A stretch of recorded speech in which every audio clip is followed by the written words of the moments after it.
Hello and welcome to Indus News live from Islamabad. I'm Jawad Tehami and these are the headlines.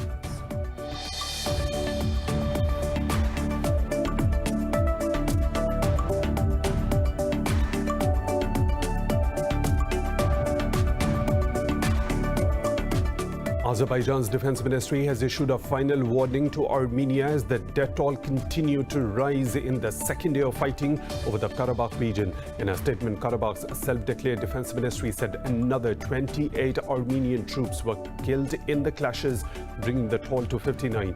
Meanwhile, the Organization of Islamic Cooperation has condemned Armenia's aggression on Azerbaijan and called for a political solution to the conflict.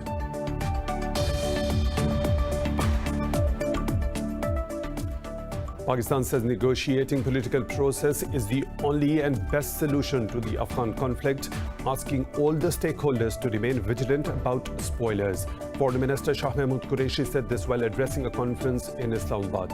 In his address, Chairman of the Afghan High Council for National Reconciliation Abdullah thanked Pakistan for its efforts for the Afghan peace.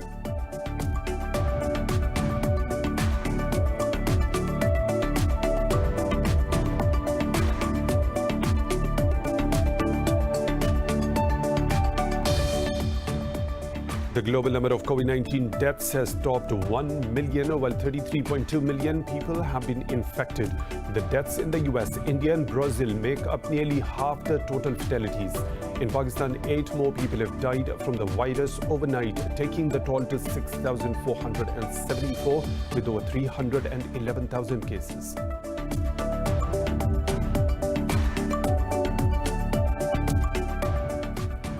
Three people have been killed in the raging fire in Northern California, which has destroyed 146 buildings and charred 31,000 acres of land. California Governor Gavin Newsom said a separate blaze in Napa Valley has grown to 11,000 acres overnight. This year's fire season in the US has killed 29 people in California over the past 30 days, while 10 have died in Oregon and Washington.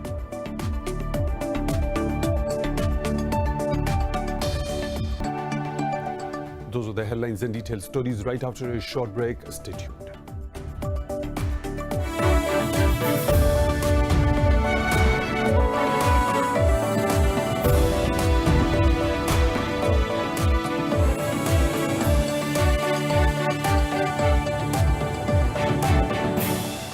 Welcome back, and now for the news in detail. Azerbaijan's defense ministry has issued a final warning to Armenia as the death toll continued to rise in the second day of fighting over the Karabakh region. In a statement, Karabakh's self-declared defense ministry said another 28 Armenian troops were killed in the clashes, bringing the toll to 59. Meanwhile, the Organization of Islamic Cooperation has condemned Armenia's aggression on Azerbaijan and called for a political solution to the conflict. Clashes broke out between Azerbaijan and Armenia on Sunday after shelling by Armenian forces killed 5 civilians inside Azerbaijan's territory. The two sides continue to rain rockets and artillery in the fiercest round of the decades-old conflict in more than a quarter of a century. Azerbaijan has claimed capturing strategically important locations in the disputed region. The international community has called for an end to hostilities and settlement of the differences through dialogue. Pakistan says negotiating political process is the only and the best solution to the Afghan conflict, asking all the stakeholders to remain vigilant about spoilers. Foreign Minister Shah Mahmood Qureshi said this while addressing a conference in Islamabad. Qureshi said peace in Afghanistan is vital for Pakistan and regional stability. He said ceasefire is necessary for peace, saying only Afghans can determine future of Afghanistan. In his address, Chairman of the Afghan High Council for National Reconciliation Abdullah thanked Pakistan for its efforts for the Afghan peace. He said there are no winners in war and no losers in peaceful settlement. The global number of COVID-19 deaths has topped 1 million, while over 33.3 million people have been infected. The deaths in the US, India and Brazil make up nearly half the total fatalities. More in this report. Deaths from COVID-19 have doubled from 500,000 in just 3 months. According to Johns Hopkins, one person died in every 30 seconds. Infection numbers are rising again in the United States and setting new records in various countries worldwide. But U.S. President Donald Trump continues to demonize restrictions of any form, claiming his administration has slashed the mortality rate by 85%.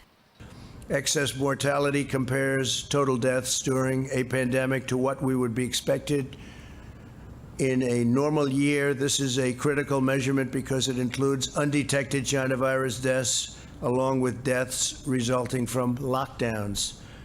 And lockdowns can be very harmful. And we have too many states that are locked down right now. Nobody knows what the governors are doing, actually.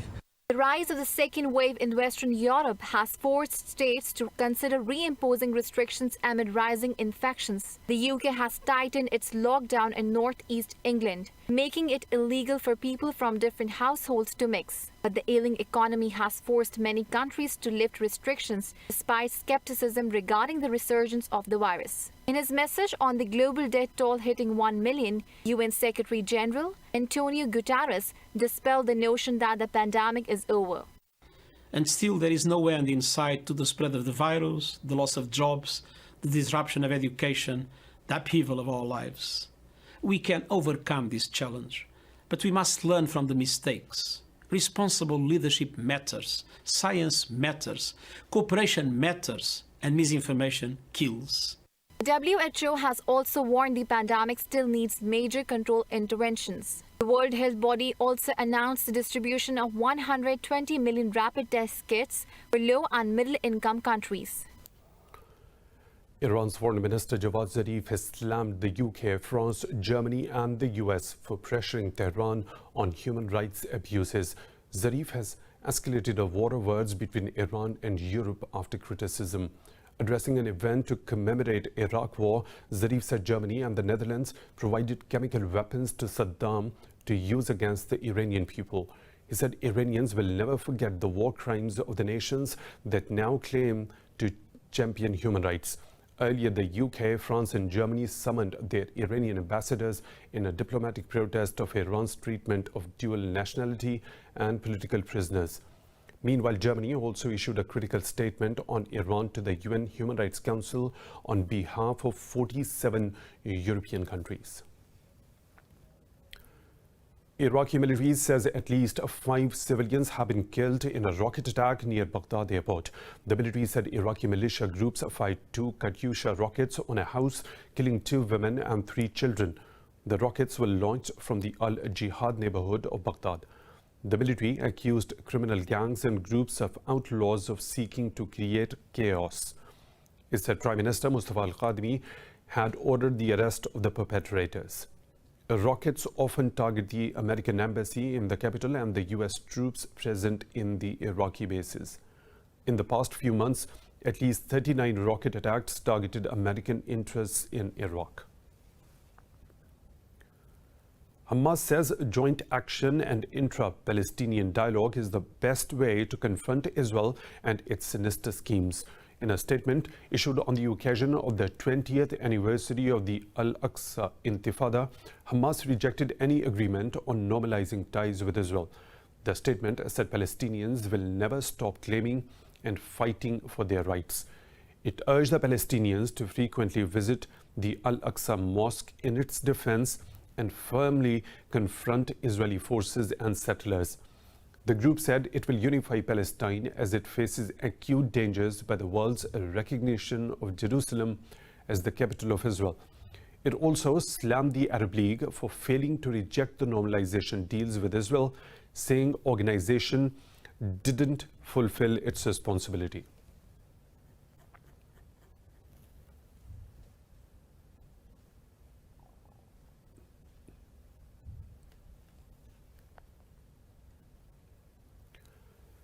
The United Nations has praised the positive and proactive attitude of opposing parties in Libya during their talks in Egypt. In a statement, the UN support mission in Libya said it has facilitated the talks in the framework of the ongoing 5+5 Joint Military Commission. The UN mission also expressed gratitude to the Egyptian government for making the talks possible. It said the UN expects the outcome of these face-to-face meetings will be mainstreamed into a joint military commission. Earlier in June, virtual meetings of the UN-backed government of the National Accord and the Eastern-based army were held under the auspices of the mission. Pakistan's Prime Minister Imran Khan will address the Financing for Development Summit in the ongoing UN General Assembly session. The event will be held virtually and is convened by the UN Secretary General and the Prime Ministers of Canada and Jamaica. The UN says the summit will discuss a multilateral response to the urgent financing for development crisis due to the COVID-19 pandemic. Heads of the state and the government are expected to share and adopt policy options to achieve the 2030 Agenda and its 17 Sustainable Development Goals. The forum will review the financial architecture to deliver the global standards and align with the SDGs. South Korea says its Fisheries official killed at the North Korean waters last week was trying to defect to North Korea. At a briefing, a South Korea's Coast Guard inquiry chief said the claim was based on military intelligence, analysis of tidal current, and the other circumstantial evidence. The official said the tidal current on September 21st suggests the victim could not have reached where he was found unless he swam to get there. He said the North Korean authorities were aware of the official's personal credentials, such as his name, age, hometown, and height. The official said an accident or suicide is very unlikely as the official was wearing a life jacket, but the investigators are not ruling out such scenarios. Earlier, Pyongyang said it shot at a man intruding into North's waters and burned the floating material, carrying the man in an attempt to contain the spread of the COVID-19. More stories to follow, but right after a short break. Stay tuned.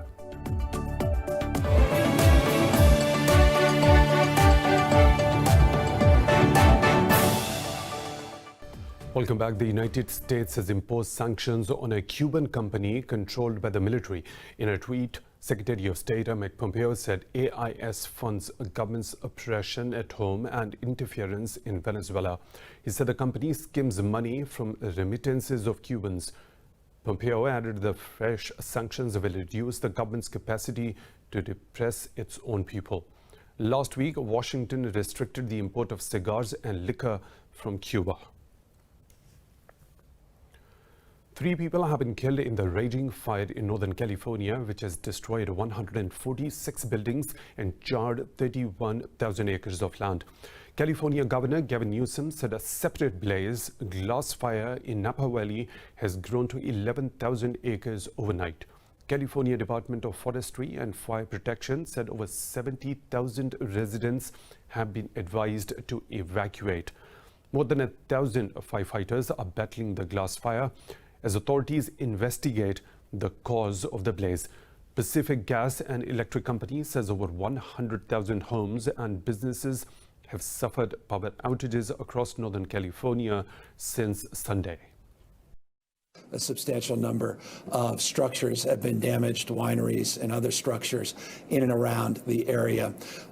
Familiar evacuation orders and challenge right now that's been made more acute because of overnight winds. Those winds will maintain themselves. They'll begin to dissipate later in the afternoon, stabilize overnight, which should help with our efforts to take advantage of those conditions and move to advance our containment efforts.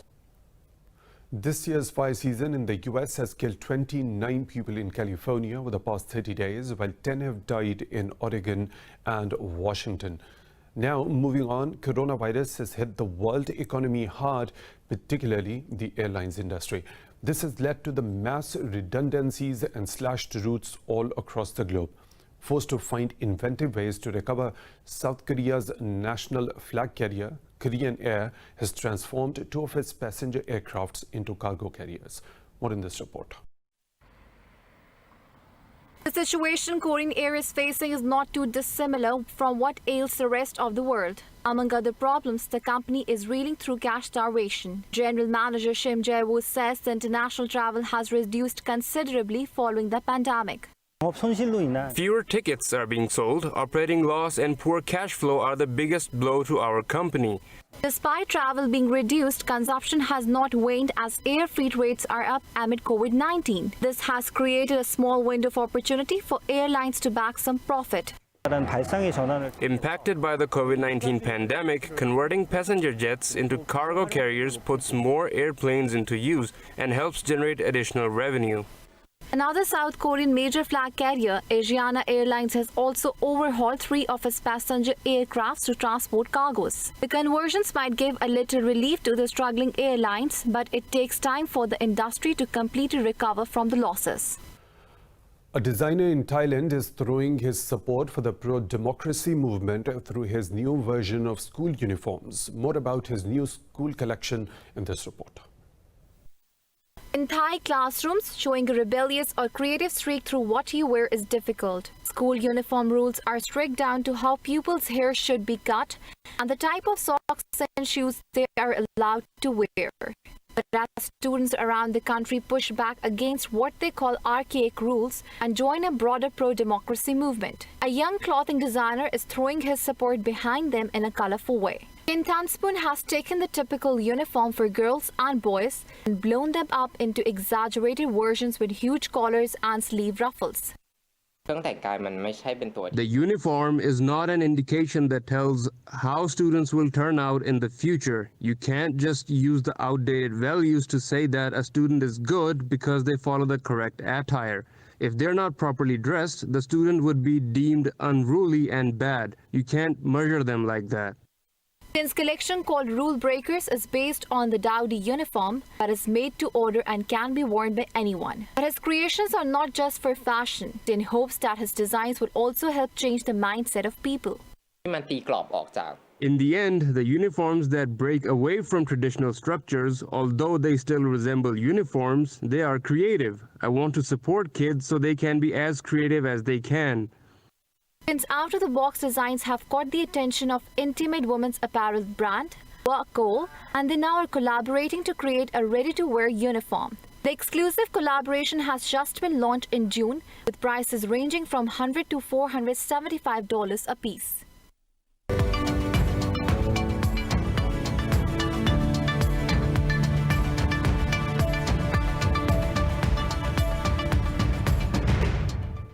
Huawei's chief financial officer has appeared at a Canadian court as her lawyers resume their fight to block the U.S. efforts to extradite her. Meng Wanzhou was arrested in December 2018 on a warrant from the United States. She was charged with bank fraud for misleading HSBC about Huawei's business dealings in Iran. Her lawyers will argue that the U.S. extradition request was flawed because it omitted key evidence. They will contend that Meng did not lie to HSBC about Huawei's business in Iran. Meng says she's innocent and is fighting extradition from her house arrest in Vancouver. The arrest has strained China's relations with both the US and Canada. Shares in Asia-Pacific are trading mixed as investors are treading cautiously amid the rise of COVID-19's second wave and possible restrictions. The mainland Chinese stocks were higher, with the Shanghai Composite up 0.5% and the Shenzhen component over 1%. In South Korea, the Kospi rose more than 1%. Over in Japan, the Nikkei 225 and the Topix index have risen fractionally. Australia's ASX 200 dipped below the flat line. The Hang Seng index in Hong Kong also dipped marginally. Overall, the MSCI Asia ex Japan index has so far edged marginally higher.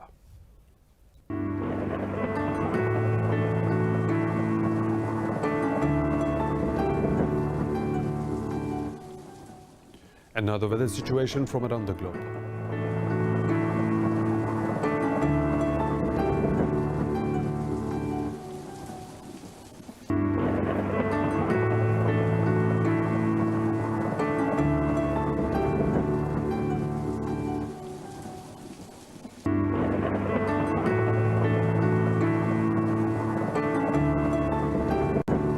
That's all for now. For the latest updates, you can follow us on social media at Indus.News.